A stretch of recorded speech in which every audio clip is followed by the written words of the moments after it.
السلام عليكم، ازيكم عاملين ايه؟ كل سنه وانتم طيبين بمناسبه الشهر المبارك. الفيديو النهارده مختلف، هيبقى بالتعاون مع قناه يمنى هاشم. يمنى هاشم قناتها حلوه جدا، فيها شبه شويه من المحتوى اللي انا بقدمه، بس هي كمان مزوده على المحتوى بتاعها ان هي بتقدم وصفات اكل حلوه قوي، وفيها حاجات كده كتير جدا مهمه للبنات. هتلاقوا لينك القناه بتاعتها في صندوق الوصف تحت، هتعجبكم قوي. الفيديو هيبقى عباره عن اسئله، هنرجع كده نفتكر اجواء رمضان زمان وذكرياتنا واحنا صغيرين والحاجات دي. انا هجاوب يعني نفس الاسئله، انا هجاوبها بطريقتي وبذكرياتي وتفاصيلي، وهي هتجاوبها برضو بطريقتها. ويلا نبدأ الفيديو.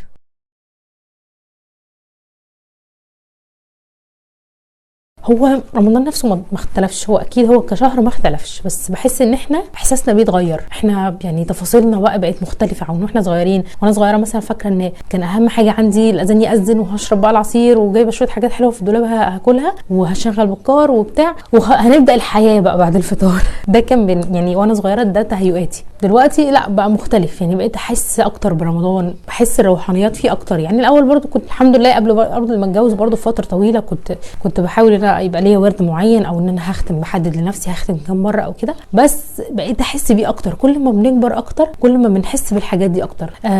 بنبقى حاسين بقيمه الصيام نفسه، وقيمه ان احنا مثلا بعد الفجر كده ونقرا حاجه او بتاع، حاسين بيها قوي عن واحنا صغيرين كان عباره عن زينه وبومب وبلالين ومش عارفه ايه والجو ده يعني. بس طبعا اختلف جامد لما كبرنا، بقت طقوسه مختلفه كمان، بقيت انت اللي بتعملي الجو. يعني احنا الاول كان الجو ده بيتعمل لنا، ماما بتعمل مثلا او كده، وهي اللي عامله لنا الاكل، هي عامله لنا حاجه حلوه، عامله لنا حلويات، عامله لنا عصير، مش بنشغل بكار على الفطار او حاجه او سوبر هنيدي او كده. لكن دلوقتي انا اللي بعمل ده، انا اللي بعمل لهم، بخلق لهم الجو بتاع البيت، فانا ببقى مسؤوله عن حاجات كتير، انا اللي لازم اعمل لهم الذكريات دي.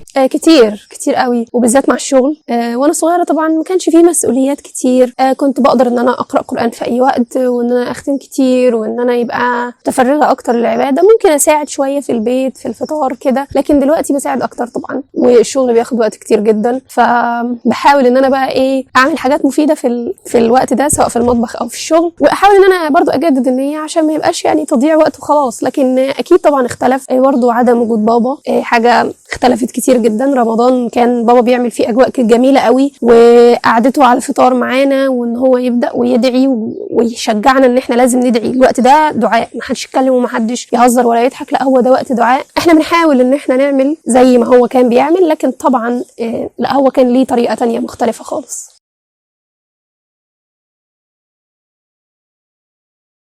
اهم مشروب بالنسبه لي البلح بلبن، ده العشق، اهم حاجه بالنسبه لي في رمضان. يعني ساعات بستنى رمضان عشانه اصلا، بالذات قبل الجواز كان ادمان. يمكن بعد الجواز قلت شويه عشان جوزي ملوش فيه، فبضطر اعمل حاجات تانية، لكن بالنسبه لي انا لا، ده اساسي. الصراحه انا ماليش مشروب كده اللي هو ستاندرد، ما اقدرش ان انا ما يجيش رمضان او يوم من رمضان ما اشربوش. لا عادي، اي حاجه واي عصير كله لذيذ وكله زي الفل، لكن بفضل تبقى عصاير اقدر ان انا ما احطش فيها سكر، علشان يعني اللي هو نقلل كده النشويات اللي بتدخل في جسمنا في اول الصيام، علشان حاجه صحيه مش اكتر يعني. فمثلا ممكن اشرب موز باللبن، فراوله باللبن، الحاجات دي بقدر ان انا ما احطش فيها سكر، فبيبقى طعمها لذيذ، وفي نفس الوقت مش هتضايق يعني وانا بشربها، اللي هو حاجه من غير سكر طعمها وحش، لا بيبقى طعمها حلو، وفي نفس الوقت عصير منعش وكل حاجه.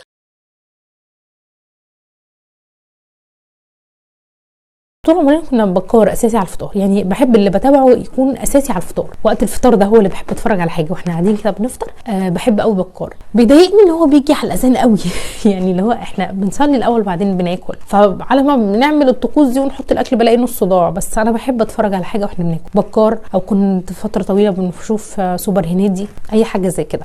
على السحور زمان قوي كنت بشوف سحر الدنيا. يعني بحب حاجه كده واحنا بناكل بس نتفرج عليها. في رمضان ما فيش بقى مسلسلات ولا اي حاجه بتتشاف في الشهر ده، ما بحبش ان انا اضيع وقت في مسلسل يعني. لا مش بحب اتابع اي حاجه خالص، ولا على النت ولا على التلفزيون. انا اصلا ماليش علاقه بالتلفزيون قوي يعني. لكن لا، مش بحب اتابع اي حاجه، حتى لو برنامج ديني بتفرجه بعد رمضان. يعني بحس ان مفيش حاجه هتفوتني قوي في رمضان لازم اتفرجها immediately حالا، عادي ممكن كله اتفرجه بعد رمضان.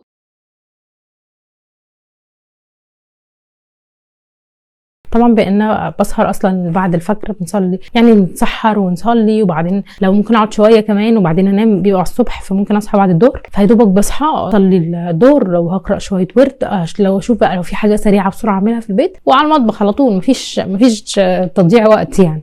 وبعدين بقى بعد الفطار ممكن لو هننزل نروح في حته، هنتمشى، هننزل نجيب طلبات، هنروح عند حد، هنقعد بقى ننتخ في البيت، ما نقدرش نتحرك، او هعمل شغل اجلته عشان كنت تعبانه في الصيام يعني. بس كده يعني هو النوم بالنسبه لي بيبقى ملخبط، لاني ما بعرفش في رمضان ان انا انام بدري واصحى بدري. اولا هتعب من الصيام لو صحيت بدري قوي، ثانيا كمان مش هعرف ان انا انام وحد يصحيني عشان اعمل سحور، ما ببقاش قادره اقوم. يومي بيمشي زي ما يمشي. لا بهزر، بس بحاول ان انا يعني اظبط. انا عموما مش بحب اعمل جدول اللي هو ستاندرد، هصحى الساعه كذا وانام الساعه كذا، ومن الساعه كذا للساعه كذا هقرا مثلا الورد من الساعه كذا للساعه كذا. لا، انا بحب ان انا احط خطوات او احط خطط لليوم. النهارده عايزه اعمل كذا وكذا وكذا وكذا، بعد كده بقى يعني مش هقول لكم ان انا بعملهم زي ما تيجي، بس بحاول ان انا اعملهم واخد بريك، اعمل حاجه واخد بريك وهكذا، بحيث ان انا اخلصهم بسرعه قبل ما اليوم يخلص.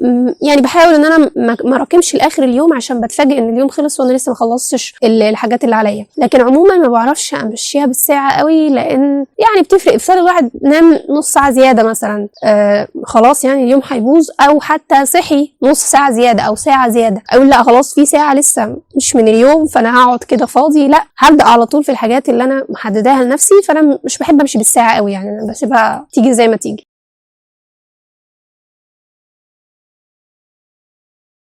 هو الحمد لله ما عنديش شغل بره البيت، يعني شغلي اونلاين كله، فالاونلاين ده ممكن عادي اشتغله بعد الفطار كده، ممكن اشتغله يعني بالليل عادي قبل السحور بشويه عادي، مفيش مشكله يعني وقت ما انا اكون فاضيه. لكن شغل البيت بقى بقسمه ان هو اهم حاجه اولوياتي الفطار، ببقى عارفه انا هعمل ايه قبلها بليله، ومظبطه الدنيا ومجهزه خلاص مسيستمه، يا اما عندي حاجات في الفريزر جاهزه، يا اما مجهزه مثلا نص الاكل او حاجه، عارفه ان مفيش حاجه جاهزه، هبدا بقى اول ما هصحى هدخل على طول على المطبخ اجهز الدنيا واعمل، عشان الوقت ما يسرقنيش، لان في عيال ممكن تحرق لك اصلا الوقت، تلاقي نفسك المفروض الاكل اللي يخلص في ساعه ولا في نص ساعه بتلاقيه اتعمل في 3-4 ساعات، انت كل شويه بتعملي حد بيعطلك. ويوم مثلا ببقى عارفه ان خلاص هعمل اكل، فمش هعمل شغل في البيت جامد، يعني اخري كده ايه تروية خفيفه. يوم انا عندي اكل ومش هعمل اكل جامد، او هعمل اي حاجه خفيفه او تحبيش، او هنجيب اكل جاهز او ايا كان، يعني اعرف بقى لو عندي غسيل عايزه اغسل، عندي حاجه متكومه اعملها. قريبه شويه من السؤال اللي قبله، ان انا فعلا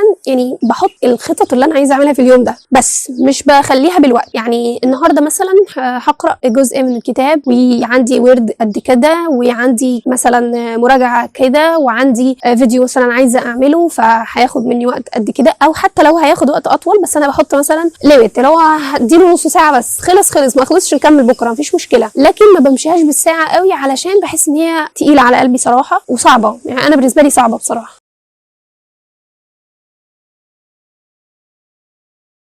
والله هو باحساس متعب لينا كلنا، وقفه المطبخ بتبقى متعبه، والحر والصيام والفرهده بتاع البيت والعيال وطلبات منك كتير، يعني كل ما بتفتكري كده ان ليكي ثواب عند ربنا او بتؤجري عليها ده بيطمنك شويه، بالذات في الايام الحر قوي دي بتبقى صعبه بصراحه، فربنا ربنا يصبرنا عليها ويجعلها في ميزان حسناتنا. ولا اي حاجه، لان انا اصلا ما بدوقش الاكل نهائي، وبقعد اقول لكم في فيديوهات الاكل دوقوا وظبطوا الملح، بس انا عمري في حياتي ما بدوق، بسيبها كده زي ما تيجي. ولو حبكت ان انا لازم ادوق، لو حد مثلا هيجي يتغدى معانا او عزومه او كده، او اكله معينه زي المكرونه بالبشاميل مثلا لازم نظبطها، بخلي حد من اخواتي يجي يدوق، او اي حد في البيت يدوق ما عدا انا، مستحيل ادوق. وحاجه تاني، هو اصلا اللي بيعمل الاكل دايما نفسه بتتسد شويه من الاكل، بسبب ان هو اتشبع خلاص من الريحه، فمش بيبقى اكسايتد قوي ان هو ياكل من الاكل ده، فبالعكس بحس ان انا نفسي اتسدت ومش عايزه افطر اصلا.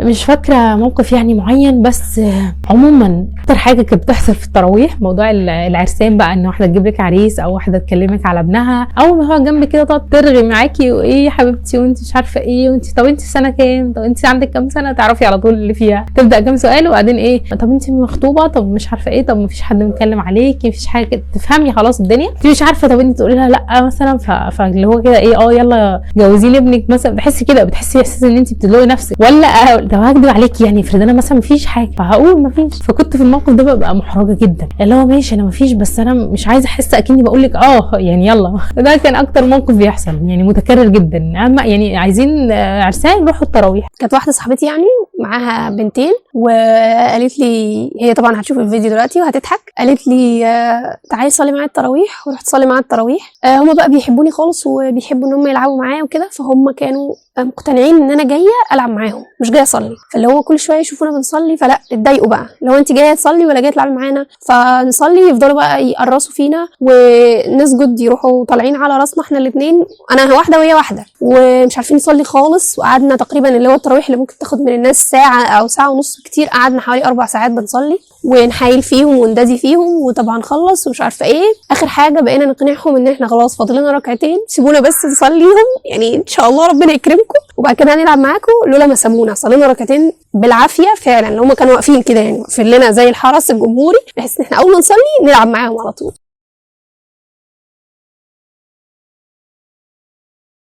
العطش طبعا، العطش جدا. انا اول ما الاذان بيأذن لو يعني بالذات في ايام الحر قوي قوي ممكن اشرب ازازه ميه. اول حاجه بعملها لازم ميه، لازم. كله بيتخانق معايا على الموضوع ده ولا مش عارفه ايه ومش عارفه ايه، وعشان تعرفي تاكلي ما بيبقاش مهم عندي اصلا اعرف اكل، انا عايزه اشرب. اهم حاجه معرفش رمضان بقى ده هيبقى نفس الوضع ولا ايه، بس حاسه ان الجو هيبقى الطف يعني. لو جو زي دلوقتي لا مش هتاثر قوي بالعطش زي كل سنه. العطش العطش العطش العطش، انا بصحى من النوم حاسه كاني كنت بجري في الصحراء وانا نايمه، مش نايمه على السرير، لا في الصحراء. لا ما بجوعش خالص. بس العطش صعب جدا، وبالذات لو لا مش هقول لكم بالذات صراحه، لو في الصيف، انا في الصيف في الشتاء بعطش، فهو العطش.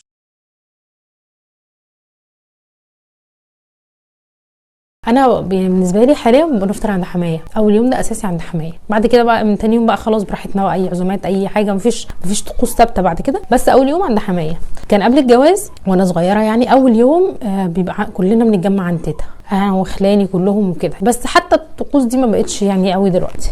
في البيت مع بعض في البيت يعني. في رمضان بحس ان العزومات بصراحه بتضيع الوقت، ويعني اللي هيتعزم ده بيضيع وقت ان هو بقى يروح المكان ويلبس من قبلها ويستعد، وكمان لما يرجع برضه هيحتاج ان هو يريح شويه مش عارفه ايه عشان يقوم ويروح التراويح بعد كده. وكمان اللي بيعزم ده طبعا مش هنتكلم عليه يعني، حدث ولا حرج، بقى بيضيع وقت كبير جدا جدا. فانا بحس ان احنا لا نفطر في البيت كده مع بعضينا، اسره مع بعضينا، وما نروحش لاي حد، الا لو يعني كانت تيتا الله يرحمها كنا بنروح ساعات نفطر عندها، بس مش كل يوم او مش اول يوم، عادي في اي يوم، مفيش حاجه ستاندرد يعني. النهارده قررنا نروح فنروح، لكن النهارده ما قررناش عادي.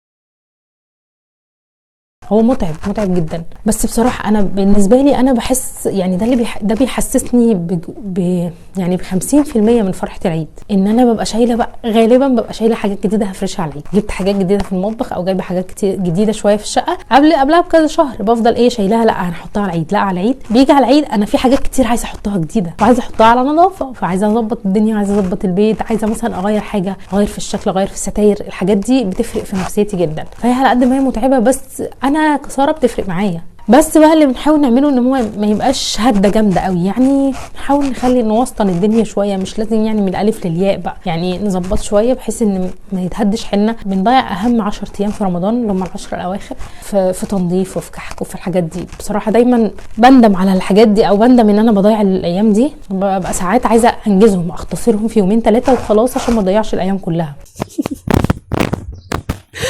ابدا لا خالص. شايفه ان صراحه يعني دي معرفش مين اللي طلع العاده الغريبه دي، لكنها عاده محبطه وسيئه ومضيعه للوقت جدا. مش عارفه مين بجد، نفسي اعرف مين اللي عمل العاده الفظيعه دي. ونقلب البيت لازم يعني راسا على عقب، خلاص امرجنسي ولازم هننضف، لازم يبقى النظافه العاديه اللي هو من على الوش كده، مش لازم بقى الناس تغسل السجاد وتغسل الحيطان والسيراميك يتلمع ونجيب السقف يعني مش منطقي خالص. وبيبقى سبحان الله يعني بيبقى في العشر الاواخر اللي هو رمضان كله كوم، رمضان فعليا كله كوم، والعشر الاواخر دول كوم تاني، وتلاقي الناس سابت العباده وسابت القدر وسابت القران والتراويح والتهجد وكل ده، ورايحين ينظفوا البيت نظافه العيد بقى، اللي هو احنا زي كلنا ما احنا بنقول نظافه العيد فعلا. تقلب البيت وتعدل البيت، عشان محدش بيجيلها في العيد اصلا ولا حد بيعبرنا. بس كده الاسئله خلصت. يا رب يكون الفيديو عجبكم، يكون خفيف كده على قلبكم. وانتوا برضو قولوا لنا في الكومنتات ايه، يعني لو اكتبوا الاسئله دي عندكم، وقولوا لنا برضو كل واحده تقول لنا ذكرياتها ايه وتفاصيل يومها في رمضان بيبقى عامل ازاي، ايه اهم طقوس عندها في رمضان، ايه الحاجات اللي بتحب تتفرج عليها في رمضان، اكتر موقف حصل لك برضو وانت في التراويح. احكوا لنا المواقف، احكوا لنا كل التفاصيل دي في الكومنتات، واحنا هنعرض الكومنتات دي باذن الله في فيديو لوحده. والسلام عليكم ورحمه الله وبركاته. شكرا لكل اللي وصل معانا لنهاية الفيديو. ولو عجبكم الجزء التاني هينزل على قناة يومنا اللي هتلاقوا اللينك بتاعها في صندوق الوصف. وكل سنة وانتم طيبين.